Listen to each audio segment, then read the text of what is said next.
আসসালামু আলাইকুম প্রিয় শিক্ষার্থীরা, আরেকটা নতুন ভিডিও নিয়ে তোমাদের সামনে হাজির হলাম। আমি মোহাম্মদ বিল্লাল সরকার। বর্তমানে পড়াশোনা করছি রাজশাহী বিশ্ববিদ্যালয়ে। তো এসএসসি 24-এর পরীক্ষা কিন্তু চলমান রয়েছে। তো তোমাদের কিন্তু গতকালও কিন্তু ইংলিশ দ্বিতীয় পত্র পরীক্ষা অনুষ্ঠিত হয়ে গেছে। অনেকজনের ডিপ্রেশনে চলে গেছে, ইংলিশ পরীক্ষা দিয়েছে।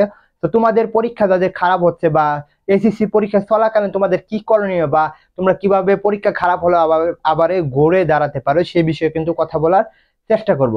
এর আগে অবশ্যই বলবো চ্যানেলটি সাবস্ক্রাইব করে আমাদের পাশে থাকো। কেন আমাদের চ্যানেলটি সাবস্ক্রাইব করবে?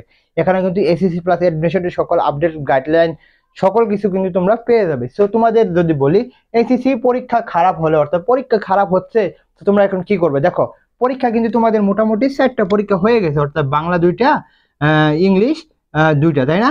তো তোমাদের মোটামুটি 4টা পরীক্ষা হয়ে গেছে। তোমরা কিন্তু অনেকজনে বাংলায় ভালো করছো, ইংলিশে খারাপ করেছো। তো তোমরা কিন্তু অনেকজনে ভাবতেছো যে পরে তো আমাদের আইসিটি পরীক্ষা, তো আমি তো ইংলিশে খারাপ করলাম, আমি কি আইসিটি ভালো করতে পারবো?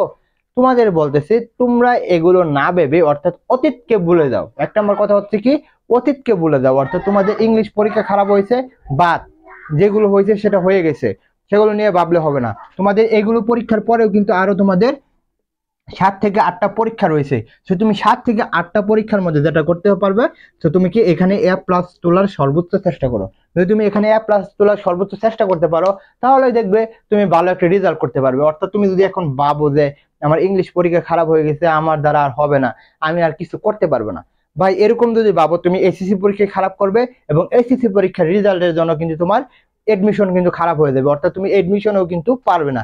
তো এডমিশনেও যদি তুমি পারতে চাও, তাহলে তোমাকে কিন্তু এই এসিসির যে বাকিগুলো পরীক্ষা রয়েছে সেগুলোতে তোমাকে ভালো করতে হবে।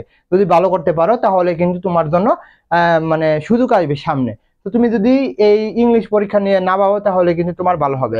বা পরের পরীক্ষা যদি খারাপ হয়, সেটা না ভেবে সামনের পরীক্ষাগুলো নিয়ে ভাববে, ইনশাআল্লাহ তোমার কিন্তু পরীক্ষা ভালো হবে। তো তোমরা আমাদের সাথে থাকো, তোমাদের প্রতিটি আপডেট গাইডলাইনমূলক ভিডিও দিব। এই বলে আমি শেষ করছি। আসসালামু আলাইকুম।